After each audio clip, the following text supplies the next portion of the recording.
Hello, my friend. Today I will tell you another long-forgotten legend. Close your eyes and let the magic transport you to Middle-earth. Our journey begins.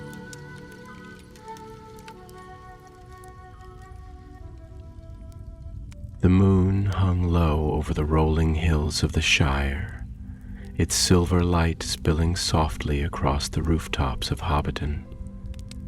The air was cool and quiet, save for the occasional rustling of leaves as the night wind wove its way through the hedges and hollow lanes. In the warm, round home of Bag End, an old hobbit sat by his fire, a pipe resting in his fingers and a book open upon his lap. His hair was silvery now, his face lined with the marks of many years well lived, but his eyes, oh, his eyes still held the spark of adventure, the same gleam that had once seen dragons and gold, riddles and rings, mountains and kings. This was Bilbo Baggins. And though his days of wandering had long since passed, the echoes of old journeys still whispered to him in the quiet of the night. He was just beginning to doze when a sharp knock sounded at his round green door. Knock, knock, knock. Bilbo stirred, blinking. At this hour, no one came knocking at Bag End so late, not unless— Knock, knock. Well now, he murmured, rising stiffly to his feet. Either I've been mistaken about respectable hours, or something odd is afoot. Drawing his robe tighter around his shoulders, he shuffled to the door and pulled it open. Standing on the doorstep was a great gray figure, wrapped in a cloak that fluttered slightly in the breeze. The figure lifted its head, and beneath the wide brim of a hat, two twinkling eyes gleamed like starlight. Gandalf, Bilbo sighed, half in delight, half in exasperation. It's been an age. Indeed it has, the wizard said, smiling. May I come in, old friend? Bilbo stepped aside, gesturing to the warmth of the hearth. You know you needn't ask. Gandalf strode in, his staff tapping lightly against the wooden floor. He shrugged off his cloak, shaking loose a few stray leaves from its folds, and settled himself into the armchair across from Bilbo's. For a moment he simply stretched out his long legs and sighed contentedly, as if savoring the comfort of the place. Bilbo, meanwhile, peered at him with narrowed eyes. Gandalf never came simply for tea and chatter, not unless there was more to be told. Well then, Bilbo prompted, settling back into his chair. You've that look about you. Gandalf chuckled. And what look is that, dear Bilbo? The look of a wizard who brings news, and more than likely trouble. The old wizard chuckled again, but there was something thoughtful in the way he twirled his pipe between his fingers. News, indeed, and not just any news. A letter has arrived for you from a very old friend. A letter? Bilbo frowned. From whom? Gandalf reached into the folds of his robe and withdrew a parchment, bound in wax and pressed with an unfamiliar seal. He passed it to Bilbo, who turned it over in his hands, his fingers running over the rough texture of the paper. The seal was old, very old. The emblem pressed into it was a bear's paw. Bilbo's breath caught. Beorn. Yes, Gandalf said, watching him closely. It seems he has something urgent to tell you. Beorn the Skin Changer, the great man of the wilds who had once sheltered him and Thorin's company during their long journey east. It had been many years since Bilbo had thought of him, But the memories came back now, of a house filled with the scent of honey and fresh-baked bread, of a towering figure who could shift between man and beast, of deep laughter and fierce protection. Slowly, Bilbo broke the seal and unfolded the parchment. The words were scrawled in bold, untamed script, the writing of a man who was used to carving his words into wood rather than setting them to paper. Bilbo, old friend, it has been long since last we spoke. I write to you now, for there is a thing that must be known before it is lost forever. There is a place beyond the mountains, beyond even the old paths of Mirkwood, where few now dare to tread. A hidden valley where the last giants of the world still walk, and where their oldest songs still echo. The Valley of Giants. Long ago the giants were mighty, their steps shaking the earth, their voices rolling like thunder over the hills. But time has thinned them, and now they are little more than echoes. Yet in that valley, deep beneath the roots of the world, there lies something older still, a relic of the Valar themselves. The horn crafted by the Valar themselves, the horn of Orem. It was said that when it was sounded, the great creatures of old would rise again, the mighty beasts, the lost kings of the wilds. And now, it is said, it slumbers in the valley's depths, forgotten by all but a few. I cannot leave my home to seek it, but I fear that if no one finds it soon, it will be lost to time and to darker hands that would twist its power. You are older now, Bilbo, but you were always the best of us at finding things lost, and I would not ask you if I did not think you were still the right hobbit for the task. If you come, follow the old road to the east. There seek the whispering trees, and you will find the way. Your friend, Beorn. Bilbo's fingers tightened around the letter, his heart pounding despite himself. A lost valley, giants, a horn of power older than the mountains themselves. For a long time he said nothing.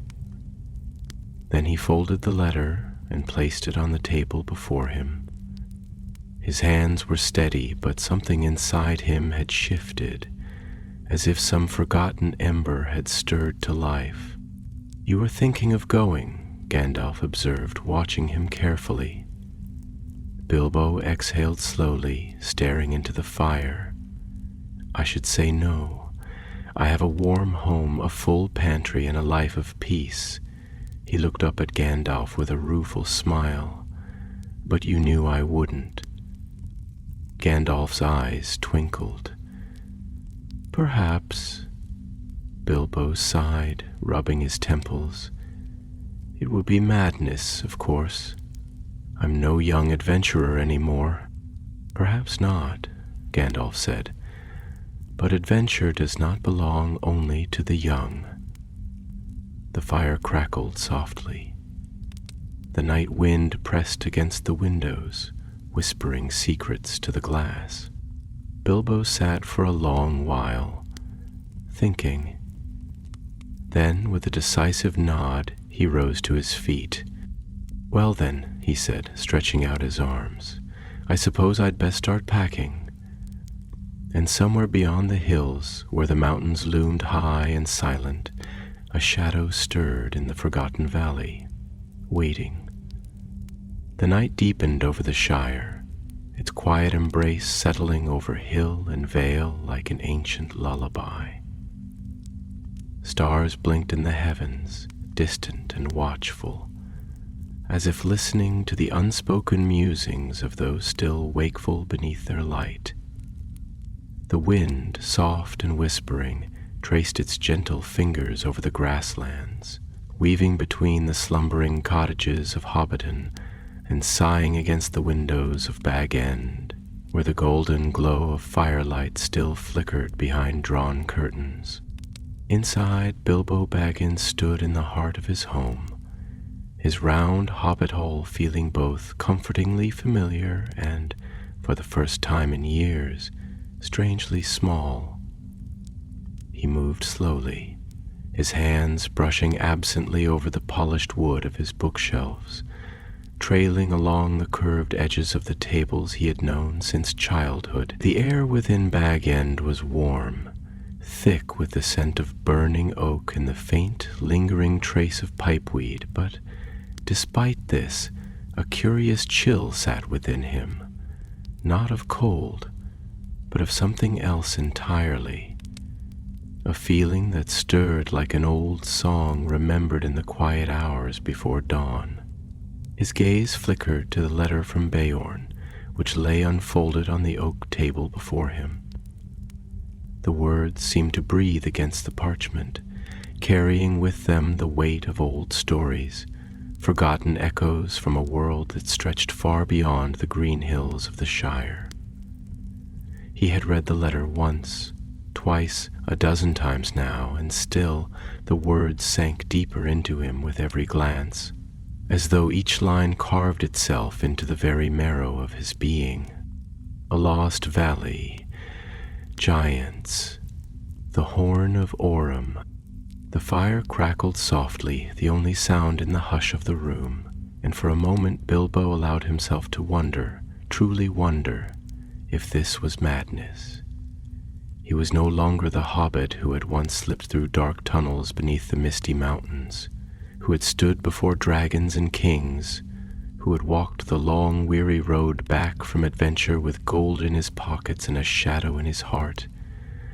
He was older now, wiser perhaps, but also wearier, softer in ways that had nothing to do with age.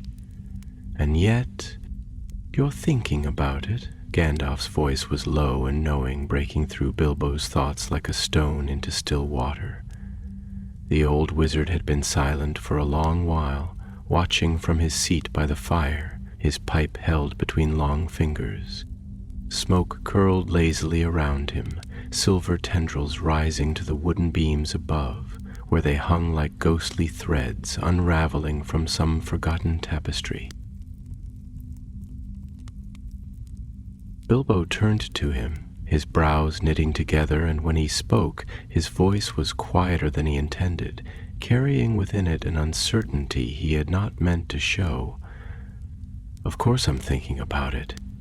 How could I not?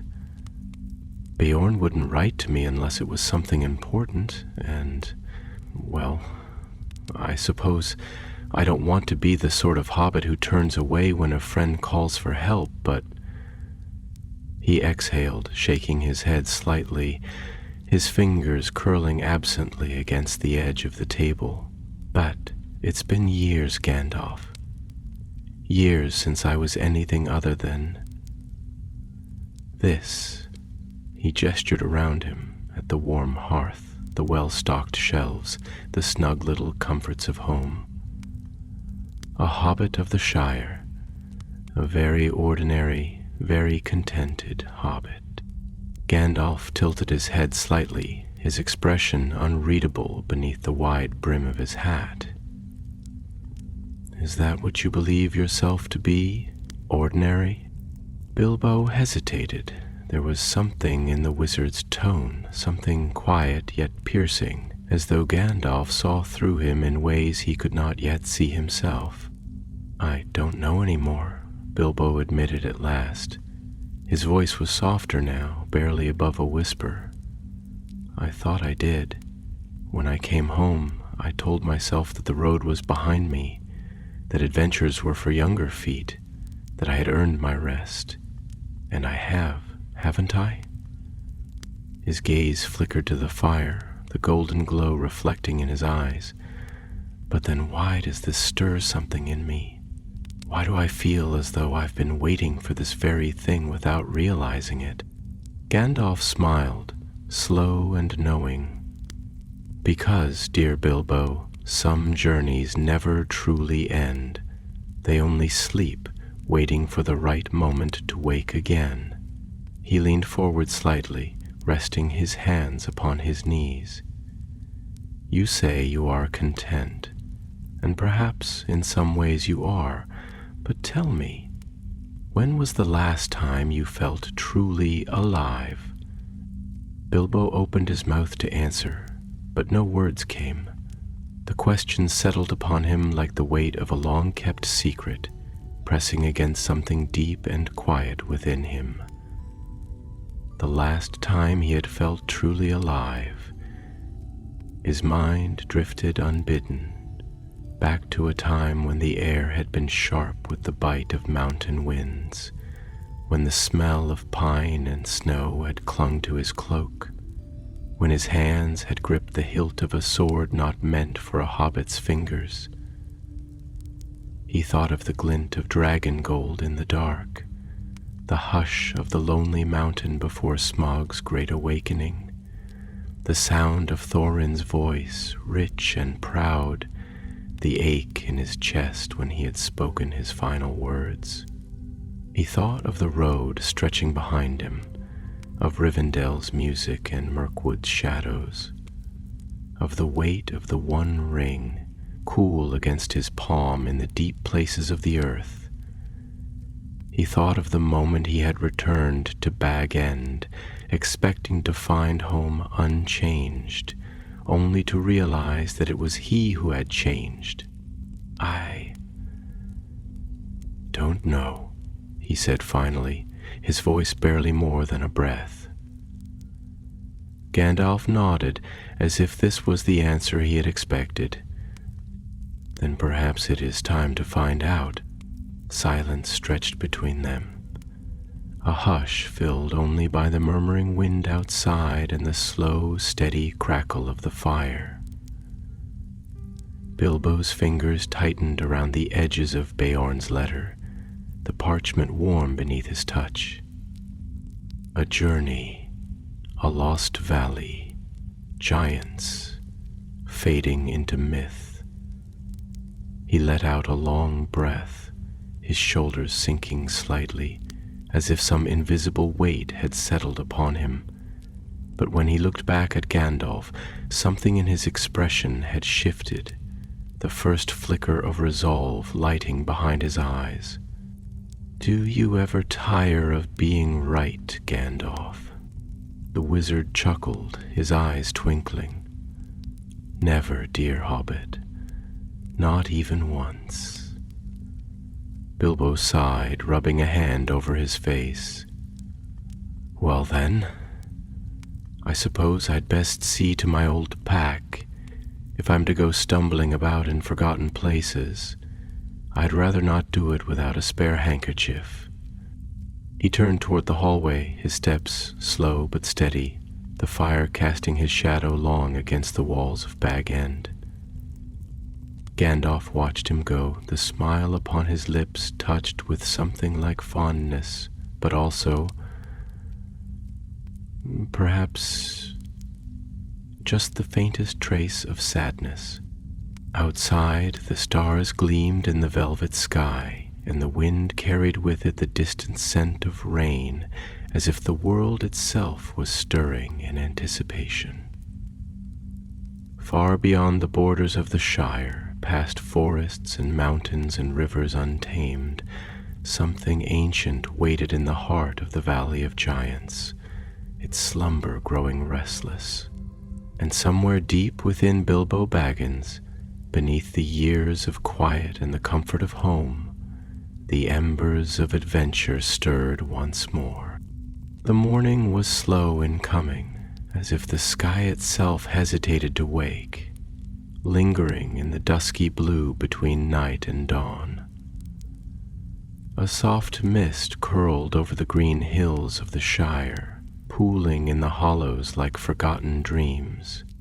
Dew clung to the grass in trembling beads of silver, catching the faintest hints of gold as the sun began its slow ascent. The world was quiet, but not the kind of quiet that speaks of emptiness.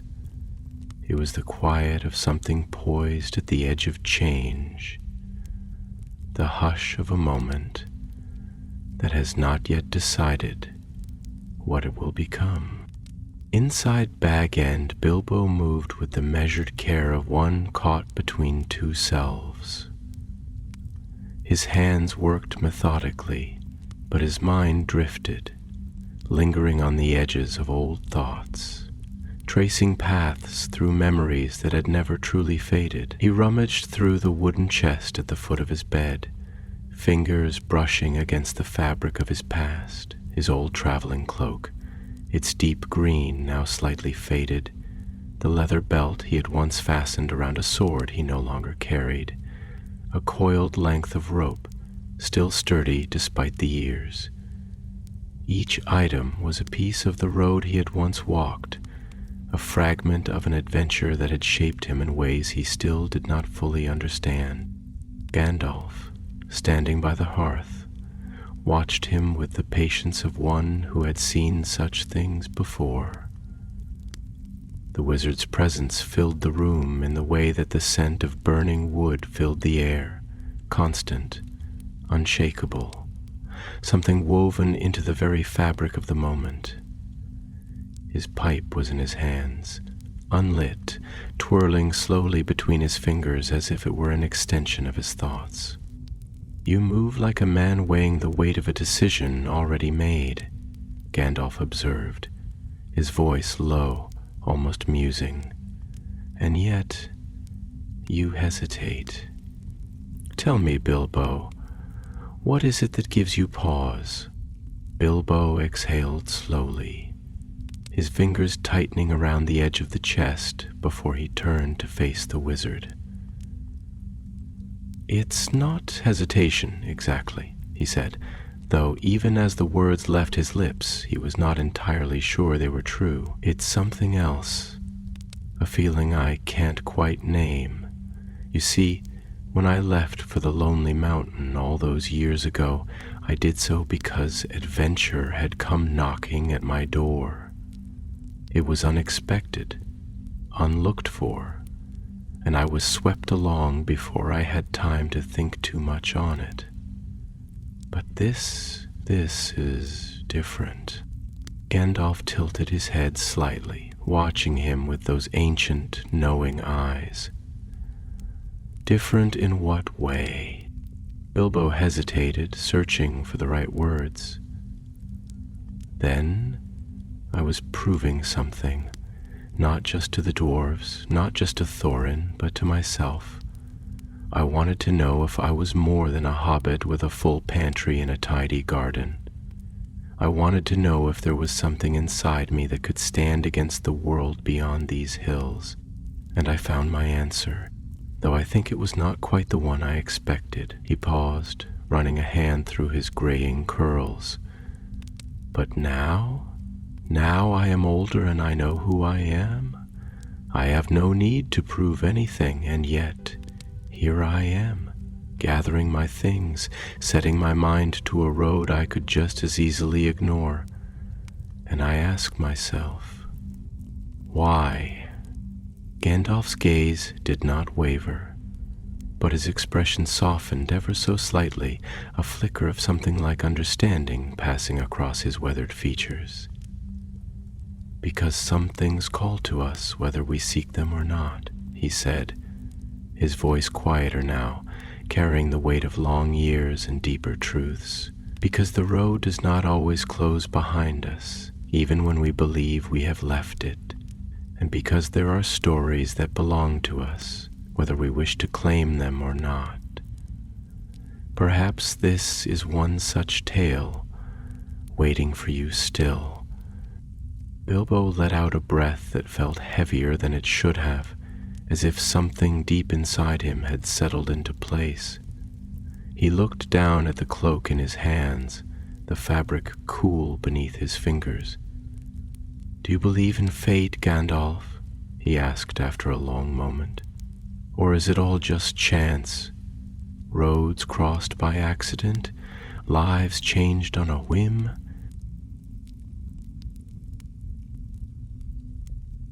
Gandalf smiled, though there was something sad and knowing in the curve of his lips. Ah, now there is a question scholars and kings alike have pondered since the first days of the world. Is it fate that we take the paths we do, or is it simply that we are given choices and must bear the weight of them? Perhaps it is both. Perhaps we are led to doors that only we can choose to open. Bilbo was silent for a time, turning the words over in his mind as if they were pebbles in his palm. Then, with something between a sigh and a chuckle, he shook his head. "Well, that is a rather inconvenient answer, isn't it?" Gandalf laughed, a rich sound that filled the room like a warm gust of wind. The best answers often are. For a long moment there was no sound but the crackling of the fire and the distant call of a morning bird beyond the window. Then Bilbo straightened his shoulders, shaking off whatever lingering uncertainty remained. "Well then," he said, pulling his cloak around him with a practiced motion, "if fate or chance or something in between has put this road before me, then I suppose it would be rather rude to ignore it." Gandalf nodded approvingly, tapping out his pipe against the hearth. "A wise decision, my dear Hobbit. Now then, do you have everything you need?"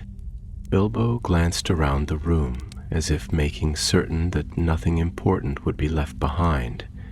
He had his pack, his provisions, his maps, and, of course, his handkerchiefs.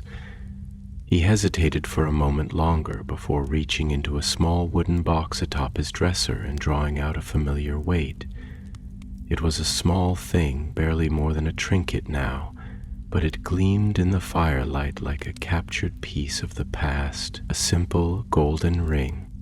He turned it over between his fingers, his expression unreadable. It had been so long since he had last held it, and yet, even now, the metal seemed to hum softly in his palm, as if whispering secrets only he could hear. Gandalf's gaze flickered toward him, sharp and knowing. "That," the wizard said carefully, "would be best left behind."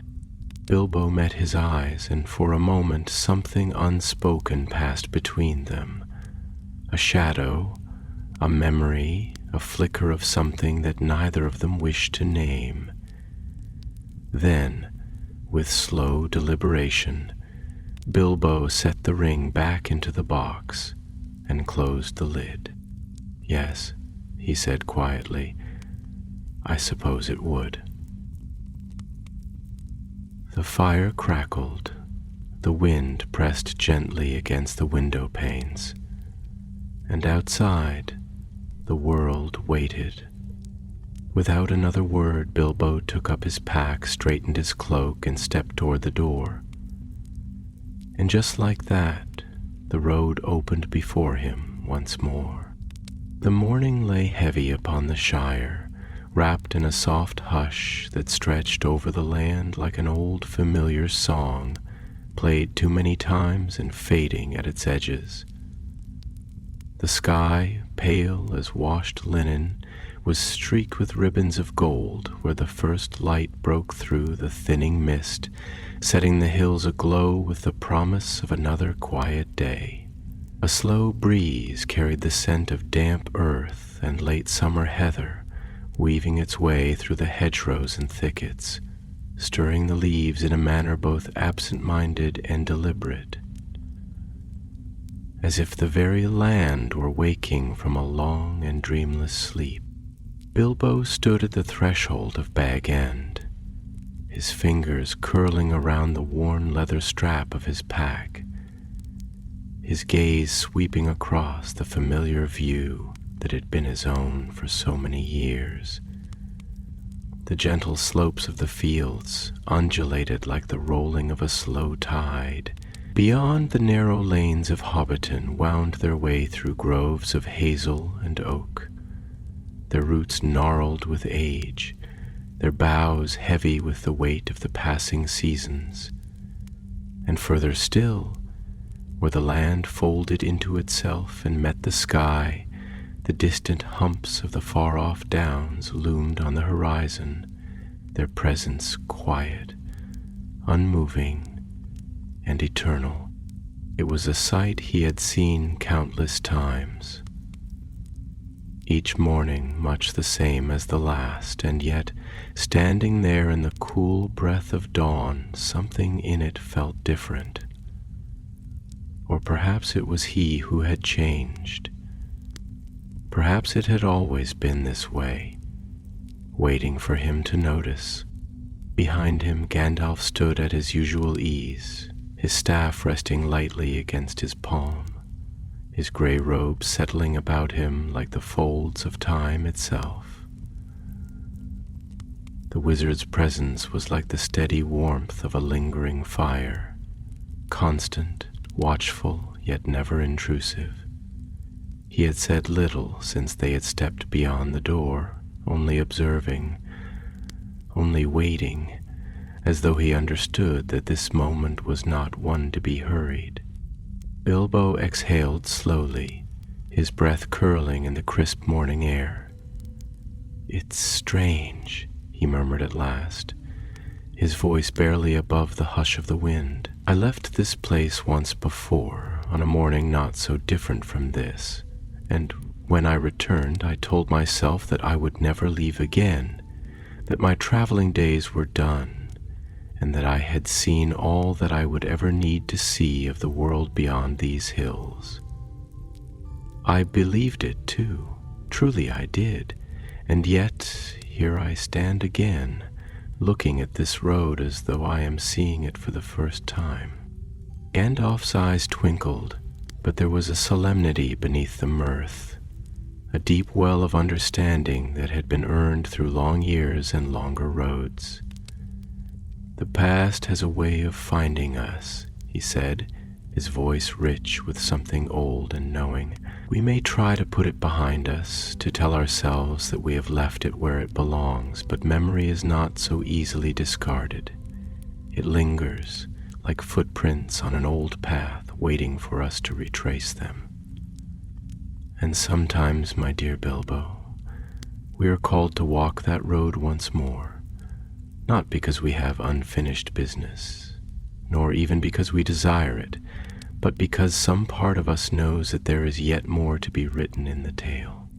Bilbo turned his gaze back to the rolling hills, to the ribbon of road that wound its way toward the unseen beyond. "Do you ever wonder," he asked after a long pause, "if the road remembers those who have walked it? If it holds within its dust and stones the whispers of all who have passed before? I have thought of that often of late, that the road is not simply a thing we travel, but a thing that bears witness, that it carries the weight of our steps, our choices, our fears, and our hopes. And I wonder, when we are gone, when the world has moved on and the echoes of our voices have faded, does the road still know us? Or are we too, like dust upon the wind, scattered and forgotten?" Gandalf was quiet for a moment, his gaze drifting toward the horizon, his expression unreadable. When he spoke, his voice was softer than before, as though he were speaking to something beyond the present moment. "There are some," he said, "who believe that the world itself remembers, that every stone, every tree, every stream and hollow keeps a record of the lives that have touched them, that the wind carries the sighs of long-forgotten travelers, and that the rivers hum with the voices of those who once stood upon their banks. Perhaps it is so, or perhaps the only remembrance that matters is the one we carry within ourselves." Bilbo considered this, feeling the weight of the words settle into his bones. "I should like to believe it," he said at last, "that we are not so easily lost to time." Gandalf smiled then, a quiet, knowing smile. Then believe it, my dear Hobbit, for is that not the purpose of stories? To ensure that we are not forgotten, to weave ourselves into the tapestry of the world, so that even when we are gone, something of us lingers. Bilbo nodded slowly, as though the thought had taken root within him. Then, with a sigh that was neither heavy nor light, he adjusted the strap of his pack and took his first step forward. The road, ancient and well-trodden, stretched before him, welcoming him back with the quiet patience of an old friend. The earth beneath his feet felt firm and familiar, and yet, with each step he took, the weight of something new settled upon him, something unspoken, something unknown, something waiting. He did not look back, not yet. The path wound its way down through the hollow lanes of Hobbiton, past the sleepy cottages where chimneys puffed their first trails of smoke into the morning air. The scent of fresh bread and damp earth mingled with the soft hush of bird song, and for a time all was as it had always been. But with each step, with each quiet footfall upon the well-worn road, the world seemed to shift, as if it too was holding its breath.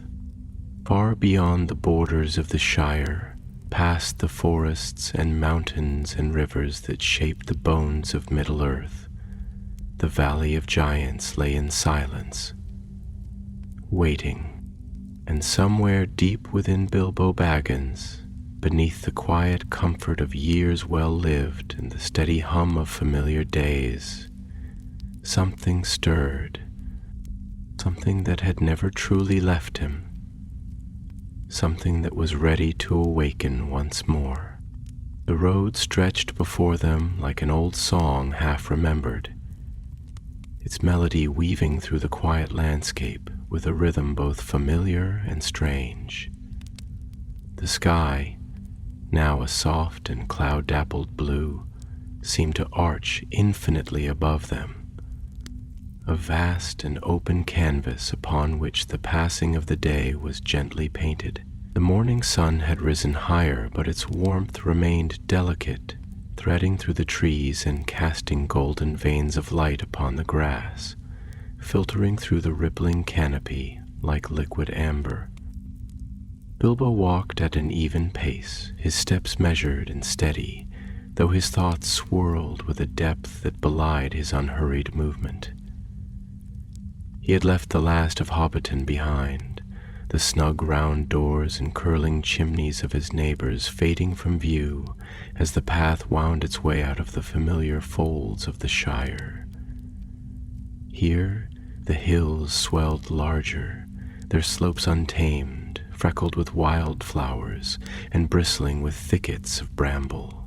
The road no longer felt like the well-kept lanes of home, but something older, something that whispered of distant places and distant times, of travelers long forgotten and stories yet untold. Beside him, Gandalf strode with the ease of one who had walked 1,000 roads and knew them all as old friends. His robes, though worn with age and travel, still carried the quiet grandeur of something timeless, the folds of gray shifting with his movement like the rolling of storm clouds. The staff in his hand, gnarled and smooth with years of use, tapped lightly against the ground, marking each step like the slow ticking of an unseen clock. There was something about Gandalf's presence that made the road seem both heavier and lighter at once, as though walking beside him meant carrying a weight that was not truly a burden, but rather a responsibility, an awareness of the vastness of the world and one's place within it. For a time they walked in silence, the only sound the rustling of leaves in the breeze and the distant trill of unseen birds in the high boughs. But silence, Bilbo knew, was never truly empty. It was a space where thoughts gathered, where questions brewed, where reflections deepened like still pools waiting to be disturbed by a single pebble. And so, after a long while, he spoke. "Gandalf," Bilbo began, his voice quiet, as though he were reluctant to break the spell of the moment. "Do you ever wonder how much of our lives is shaped by our own choosing and how much is simply the way things were always meant to be? I think about it often, especially now, walking this road again. I wonder if my first adventure was truly my own decision, or if, even then, I was being led by something greater than myself. And now I wonder, if I had chosen differently then, would I be choosing differently now? Or is this path before me because it was always waiting for me, no matter what I did?" Gandalf did not answer at once. Instead, he continued walking, his gaze turned slightly downward, as if he were watching the road itself for answers, as if the dust and stones beneath his feet might whisper their own wisdom. When at last he spoke, his voice was thoughtful, measured, like a man sifting through the weight of many years before choosing which words to place upon the scales. "I have known many who have pondered such things, Bilbo," he said, his tone neither dismissive nor indulgent, but something in between. A voice that did not give easy answers, because easy answers were seldom the truest. "Fate and free will have danced together since the first days of the world, their steps so entwined that even the wisest cannot say where one ends and the other begins. Some believe that all is set from the moment we draw our first breath, that the road is laid before us, and that each choice is but an illusion, a step upon a path that was always meant to be. Others believe that we are the masters of our own course, that our choices shape the world as surely as a river shapes the land through which it carves its way." He paused, glancing sidelong at Bilbo, a twinkle of something unreadable in his sharp blue eyes. "And what do you believe?" Bilbo let out a soft breath, considering. "I used to think I knew," he admitted, his fingers tightening slightly around the strap of his pack. "I used to think that my life would be simple, and that it would be simple because I would make it so. That if I stayed in the Shire, if I lived as a Baggins should, if I did not go looking for trouble, then trouble would not come looking for me. But that was a child's way of thinking, wasn't it? Trouble came anyway. The road came anyway, and I walked it, not because I had planned to, but because something in me told me that I must. Because something inside me could not refuse it." His eyes flickered toward the horizon, where the road wound onward, disappearing into the distance, where the land folded itself into new and unknown shapes. "So perhaps I believe a bit of both," he continued. "Perhaps the road is always there, waiting for us. Perhaps we are free to choose, but once we choose, the path shifts around us, shaping itself to fit the footsteps we have placed upon it. And perhaps, no matter how many times we tell ourselves we are done walking, no matter how many times we close the door and light the hearth and say this is enough, there will always be another road waiting for us, just beyond the place where we dare to look."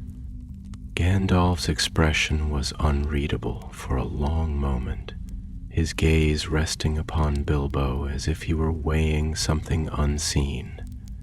Then, with the ghost of a smile playing at the corners of his lips, he let out a low chuckle. "You have grown wiser with the years, my dear Hobbit," he said. "I think you understand more than most." Bilbo let out a small laugh, though there was no mockery in it, only the quiet amusement of one who knows that wisdom is not so much an achievement as it is a collection of well-worn questions. "Perhaps," he said, shaking his head. "Or perhaps I have simply had more time to think than most." The sun had risen higher now, spilling warm golden light across the path, setting the fields aglow with a soft radiance that made the world feel younger, as though it had only just been born beneath their feet. The breeze stirred again, carrying with it the scent of far-off pines, of rivers unseen and mountains unheard of, a whisper of places yet to be reached. And though Bilbo did not say it aloud, he felt it in his bones, the quiet hum of something waking within him, something ancient and restless, something that had waited long enough. The road ahead was long, winding, uncertain. But for the first time in many years he was not afraid of it, for the road was an old friend, and it had been waiting for him. The road had long since unwound itself from the folds of the Shire, leaving behind the green knotted hedgerows, the whispering fields of barley, and the well-tended lanes where life moved in its slow, unbothered rhythm. Now the path stretched wide and open beneath a sky vast and infinite, a great swath of blue that curved over the world like the inside of an overturned bowl. The grasslands rippled with the movement of the wind, waves of golden green rolling toward the far-off hills where the horizon blurred into a haze of soft mist. The air smelled of warm earth and heather, carrying with it the scent of wild thyme crushed underfoot, mingled with the distant tang of river water that meandered somewhere unseen beyond the rise and fall of the land.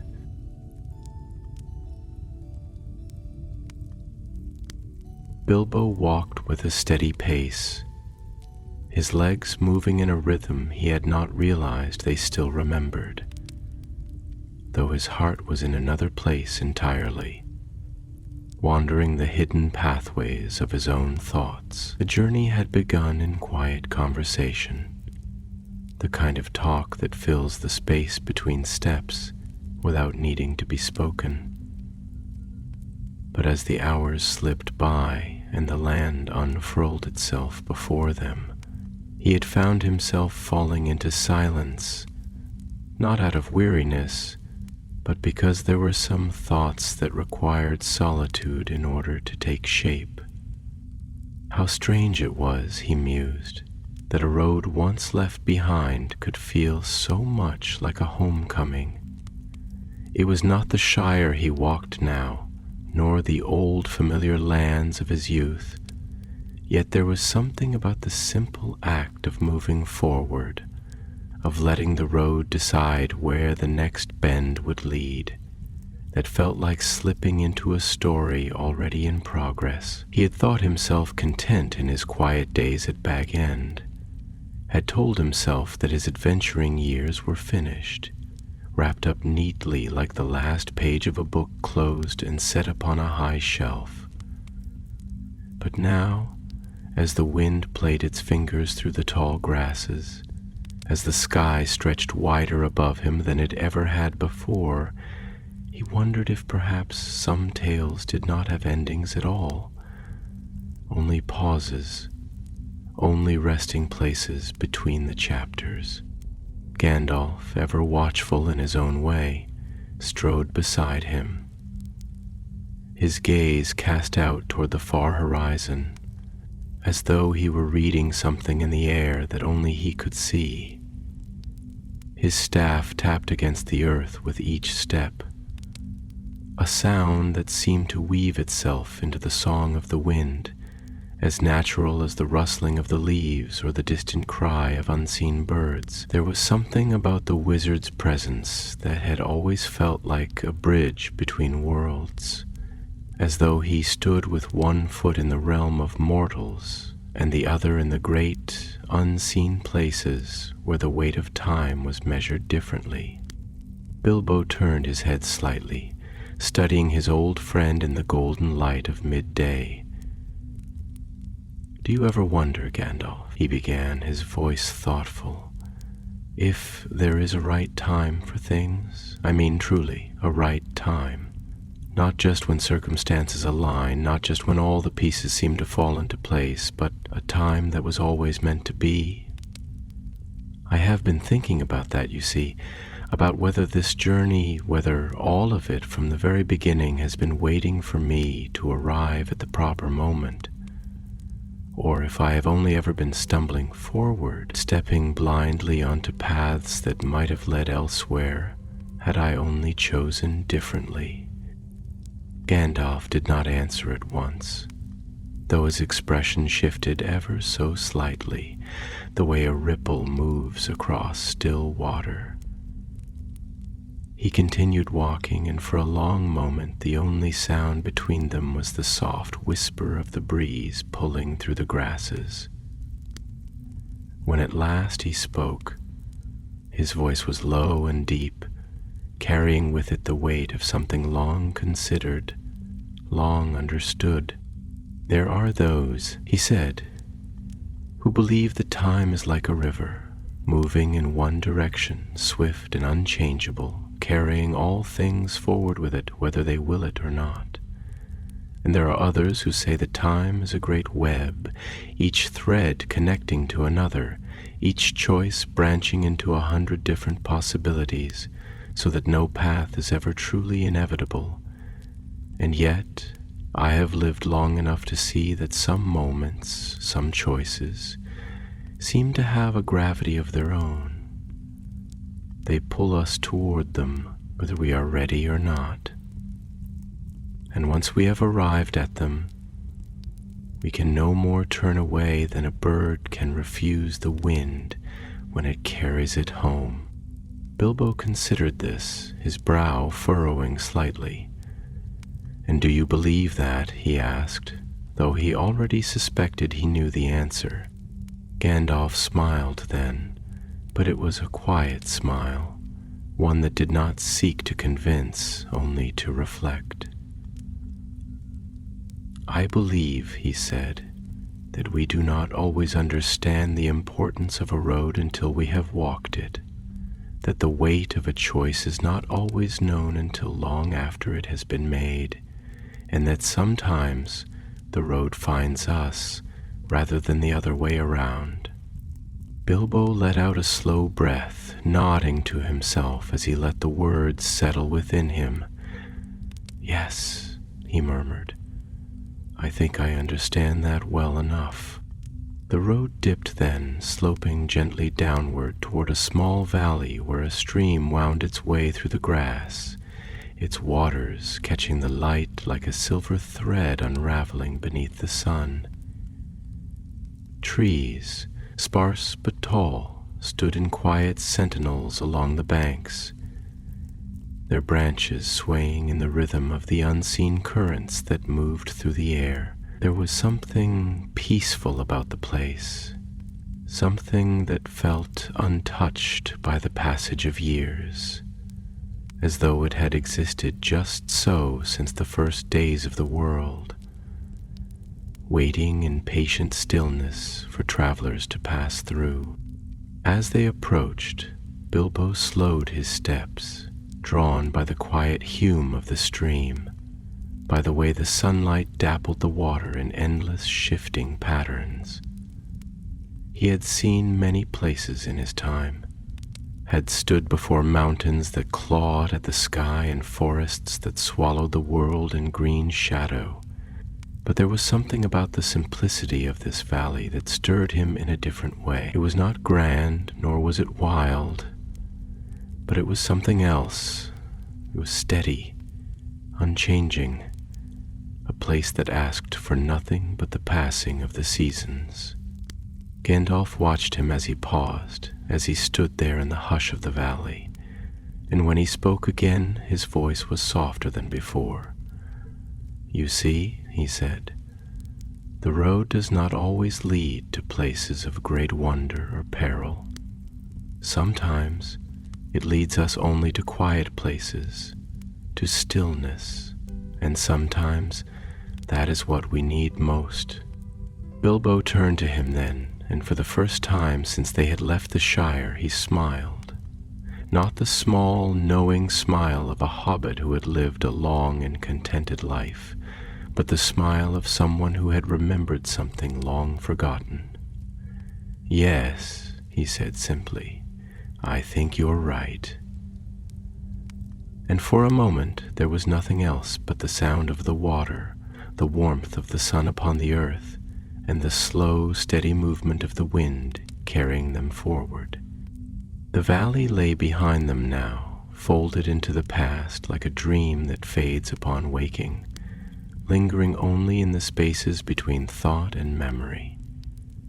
The stream they had crossed, its silver waters winding lazily beneath the dappling light, now whispered faintly in the distance, a farewell spoken in the tongue of rivers. The land before them stretched wider, wilder, untamed by the careful hands of hobbits who shaped their hills and hedgerows to comfort their own smallness. Here the world moved with an ancient rhythm, unhurried and indifferent to the passing of travelers upon its roads. The sky had softened into a paler blue, its edges tinged with the first traces of afternoon gold, while clouds drifted high and slow, their vast shapes unraveling like spun wool. The wind had changed, too, no longer merely the gentle hand that brushed through the grass, but something deeper, something that carried the scent of distant places, the breath of unseen lands where the hills rose taller and the trees stood older than any living memory. There was a song in it, though no voice could be heard, a song of forgotten things, of footsteps lost to time, of roads walked by those whose names were no longer spoken. Bilbo felt the shift, though he could not quite name it, only that with every step the world seemed to grow larger, stretching outward into something both vast and unknowable. It was not fear that stirred in him, nor even uncertainty, but something else, something akin to standing upon the threshold of a great hall, knowing that beyond the door lay something greater than one's days, in ways not yet seen. For a long while they walked in silence, Gandalf at his side, the wizard's stride ever sure, his gaze cast outward as if reading something in the air that Bilbo could not. The sound of their footsteps upon the earth was steady, unbroken, yet within Bilbo's mind questions wove themselves in endless patterns. At last he spoke, his voice quiet, though there was weight behind it, as if he had carried the thought for some time before setting it free. "Gandalf," he began, the name itself a question, one that did not yet have shape. "There is something I have been turning over in my mind, something that I cannot seem to put to rest. It is this: how much of ourselves do we leave behind when we walk away from a place, and how much do we carry with us, no matter how far we go? I have thought on it often, especially in these last few days, and I find I do not know the answer." The wizard, who had been quiet in his own thoughts, glanced toward Bilbo with a look that was both curious and expectant, as though he had been waiting for such a question to be spoken aloud. His fingers traced lightly over the gnarled wood of his staff as he considered, and when he answered, it was not in haste, but with the careful choosing of words that bore meaning beyond their sound. Gandalf said slowly, is a question that has troubled even the wisest of minds, and though I have walked many roads, I do not know if there is an answer that fits all who ask it. But I will tell you this, my dear Bilbo, wherever we go, we leave something of ourselves behind, as surely as footprints mark the path we have walked. It is not only our presence that lingers, but the way we have shaped a place by having been in it, the memories we have woven into its stones and the echoes of our laughter, our sorrow, our quiet moments of thought beneath the shade of a tree, or the stillness of a starlit night. Even when we depart, the places we have known are not as they were before, for we have touched them. He paused then, his gaze lifting toward the distant horizon, where the hills swelled into the far reaches of the world. But there is more to it than that. For just as we leave something behind, so too do we take something with us. Pieces of the places we have known, the voices of those we have met, the weight of all we have seen and done. We are shaped by the road as much as the road is shaped by us, and though time and distance may dull the sharp edges of memory, they do not erase them. No, my dear Hobbit, nothing is ever truly lost, not if it has been truly lived. Bilbo listened, letting the words settle into him, feeling the truth of them in the quiet places of his heart.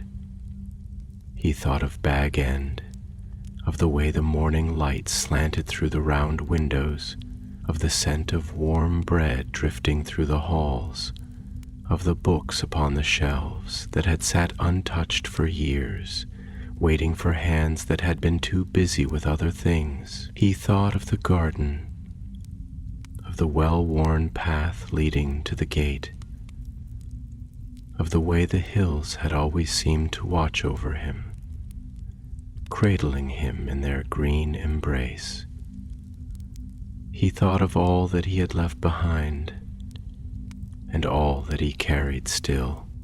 You are right, of course, he said at last, his voice softer than before. I have always known it in some way, though I do not think I had the words for it until now. The Shire will always be a part of me, no matter how far I walk. And yet, I wonder if, when I return, I will find that I no longer belong in the way I once did. Gandalf's expression was thoughtful, his eyes keen as they rested upon Bilbo, seeing not only the Hobbit before him, but something deeper, something that had changed in ways yet unseen. That is the way of things, he said, for when we change, the world cannot help but change with us. You may return to the Shire, Bilbo, but you will not return as the same Hobbit who left. And that is not a loss, but a truth, one that comes to all who have walked beyond the borders of what they have always known. You are not merely going on a journey, you are becoming a traveler, and a traveler is never the same when he comes home. Bilbo let out a breath, something between a sigh and a laugh, though there was no sorrow in it, only the quiet understanding of one who has seen a door open and knows that he must walk through it. Then I suppose, he said, glancing once more at the road ahead, I had best get used to it. They walked on, the afternoon light shifting into something richer, deeper, as the sun dipped lower in the sky. The hills grew taller, the land wilder, and in the far distance, where the mountains touched the sky in jagged peaks, the first whisper of something ancient stirred in the wind, something that had waited for many long years, slumbering beneath the earth and stone. And though Bilbo did not yet know it, His footsteps had already begun to echo in the halls of the Valley of Giants, carried upon the wind like a forgotten tale waiting to be told. The land had begun to shift, though not in any way that could be precisely named. It was not merely the hills that grew steeper, nor the trees that stood taller, their gnarled limbs whispering to one another in the wind, like ancient storytellers exchanging forgotten lore. It was something deeper, something woven into the very breath of the world itself. The air had grown heavier, though not with any burden of weather, but with a weight of time, a thickness that pressed against the senses, as though the fabric of the past had not yet fully unraveled here. It was as if the land remembered things too old for the tongues of men or elves, things that had walked when the mountains were young and the rivers had not yet found their courses. Bilbo felt it keenly, though he could not quite name what it was he felt. There was no fear in it, nor even unease, but a quiet knowing, as if he were stepping into a place where the very stones had stories to tell, if only he had the ears to hear them. He walked with measured steps, his fingers tightening slightly around the leather strap of his pack, though not from uncertainty, rather from the quiet thrill of stepping deeper into a tale that had not yet been fully written.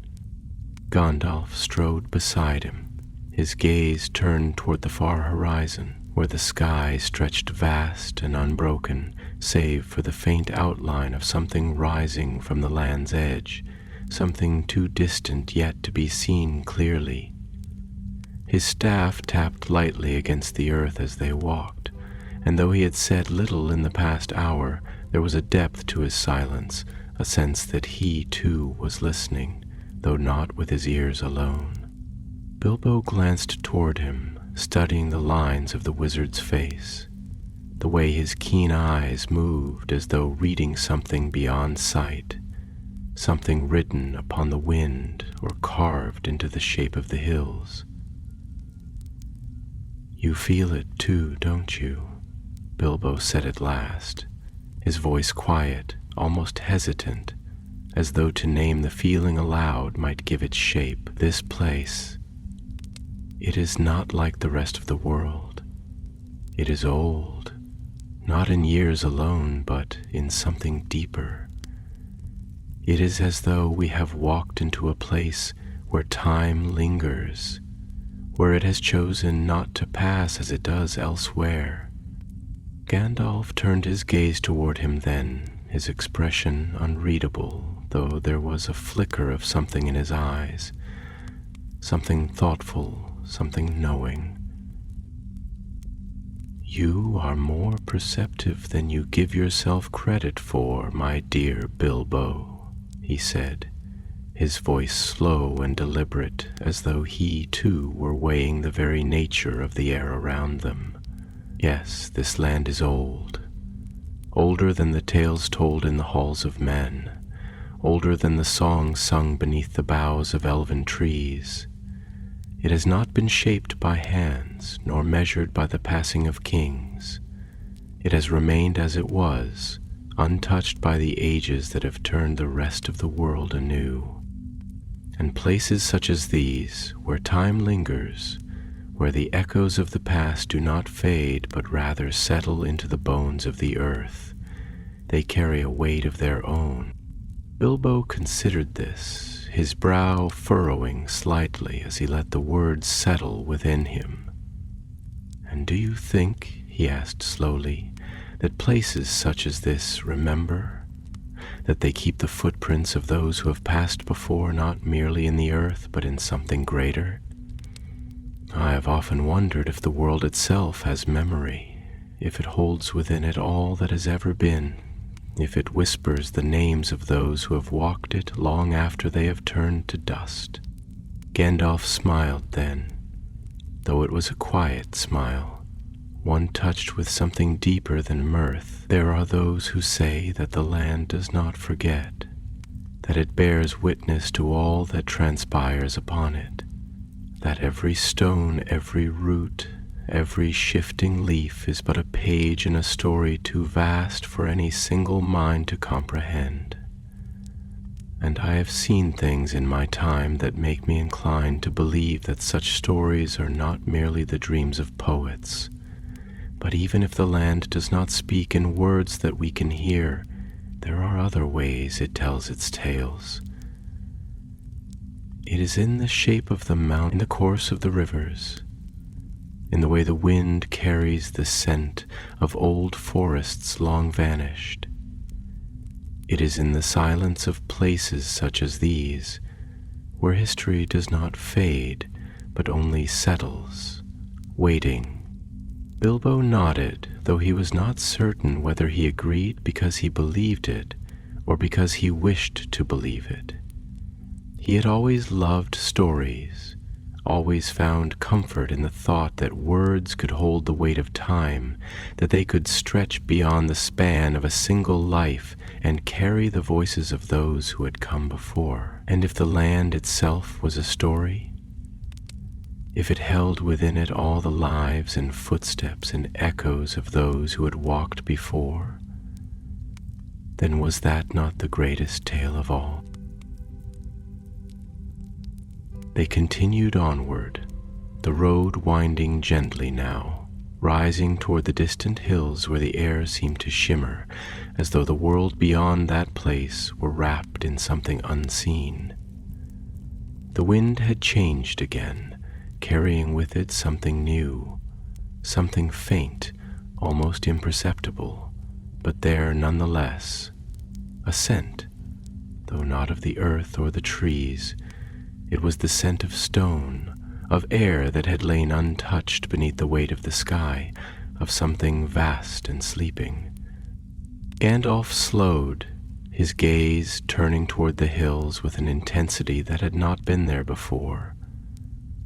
"We are nearing it," he murmured, half to himself, half to Bilbo. "The valley." Bilbo felt something stir within him, though he could not name what it was. Not fear, not quite. Not excitement either. It was something in between, something that sat in the space between expectation and uncertainty.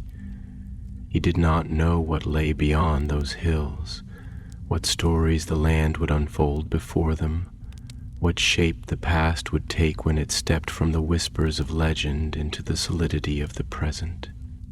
But he knew without doubt that once he crossed that threshold, there would be no turning back.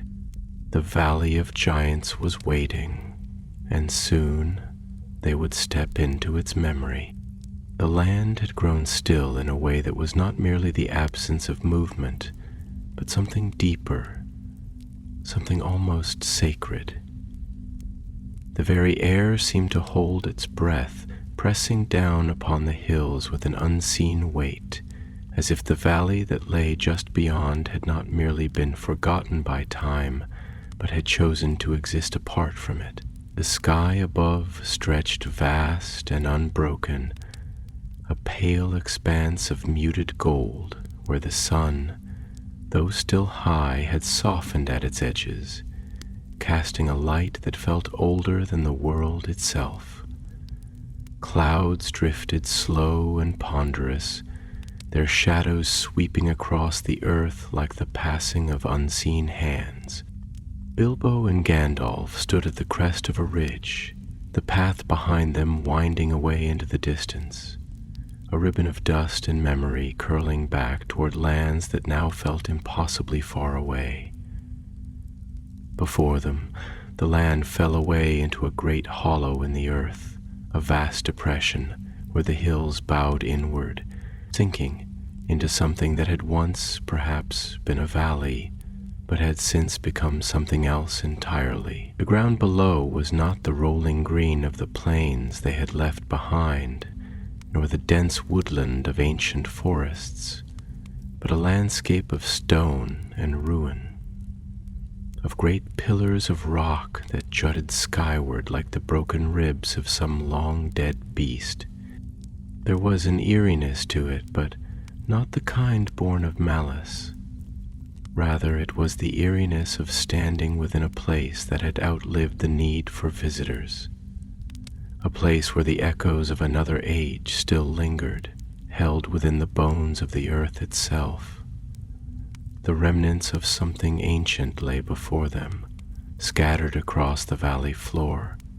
Massive stones, some half-buried, others standing upright like silent sentinels, their surfaces worn smooth by wind and time. There was no sound save for the wind whispering through the crevices, curling around the ruins with a soft murmur of voices, too old to be understood. Bilbo let out a slow breath, his fingers tightening around the strap of his pack as he gazed down into the valley.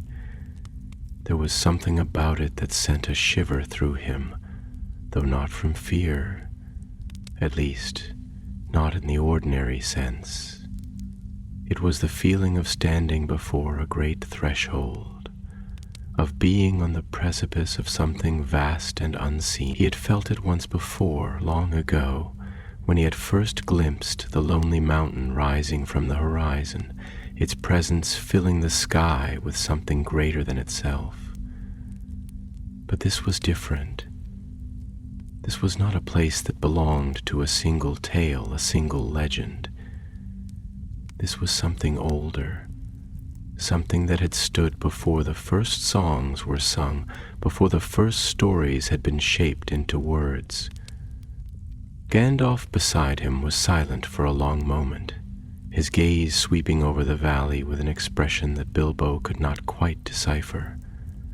There was something in the wizard's face, something rare and unguarded, a flicker of thought that seemed almost reverent, almost sorrowful. When at last he spoke, his voice was quieter than before, as if he too felt the weight of the place upon his tongue. "This is not merely a valley, Bilbo," he said, his tone carrying something deeper than mere explanation. "This is a graveyard of giants, a place where the bones of the old world still lie beneath the dust, where the last echoes of a people long forgotten still cling to the wind." Bilbo turned toward him, his brow furrowing slightly. "Giants," he murmured, the words settling into the air between them. "I had heard of them in tales, of course. Great beings who once walked the mountains, taller than the tallest towers, their steps shaking the earth. But I had always thought them nothing more than stories." Gandalf smiled faintly, though it was a smile touched with something wistful. "Many things that are now only stories were once real, my dear Bilbo, and many things that are real will one day be only stories. That is the way of the world. But the giants, they were not merely myths. They were creatures of the old days, born in the twilight of the world, when Middle-earth was still young and unshaped. They were not like the creatures of men or elves, nor even like the Ents who still linger in the deep forests. They were something else, beings of stone and storm, of wind and mountain, who walked when the sky was wilder, when the rivers ran in courses long since lost. And here, he gestured toward the valley, his fingers tracing the air as if drawing the shape of something unseen. Here they made their last stand long ago, when the world grew too small for them. Bilbo swallowed, his throat dry. "And what happened to them?" Gandalf was silent for a moment longer, as though weighing the telling of the tale. When he spoke again, there was something solemn in his voice, something that carried the weight of long ages. "They faded," he said simply, "not in a single battle, not in one great fall, but slowly, over centuries, over lifetimes. As the world changed, as the mountains settled, as the lands of men and elves grew, there was less and less room for them. The great storms that once carried their voices grew quieter. The peaks where they had stood became places of stone alone. And in the end they were gone, leaving behind only ruins, only whispers on the wind. Their memory lingers in the bones of the earth, in places such as these, where time has not yet wiped their footprints away. Bilbo exhaled slowly, his gaze sweeping over the valley once more. He could almost see it now, the great figures striding across the land, their steps carving the very shape of the hills, their voices rolling like thunder through the sky. He imagined them watching the world grow smaller, watching as they themselves became something forgotten, something no longer needed. And he wondered in that moment if they had known they were fading, if they had looked upon the shrinking world and understood that they would one day be only dust and legend. "I wonder," he said softly, "if they ever felt lonely." Gandalf turned to him then, his eyes keen, thoughtful. Perhaps they did. Perhaps all things that pass from the world feel it in some way. The slow fading, the quiet departure. But they were not the first to be lost, and they will not be the last. The world is always changing, Bilbo. Some things remain and others slip away, leaving only their stories behind. Bilbo nodded slowly, feeling the weight of that truth settle into him. He had known it in some way since the day he had returned to the Shire and found that home was both the same and not the same, that he himself was both the same and not the same. He had known it when he had stood at Thorin's grave, when he had held the Arkenstone and felt the weight of a kingdom in his hands. He had known it in the quiet years at Bag End, when the days had passed like pages turned in a book already read. And now, standing at the edge of this forgotten place, where the past lingered in silence, he knew it again. The Valley of Giants lay before them, waiting. And though it was only silence that filled the air, it was a silence that carried the weight of all that had come before.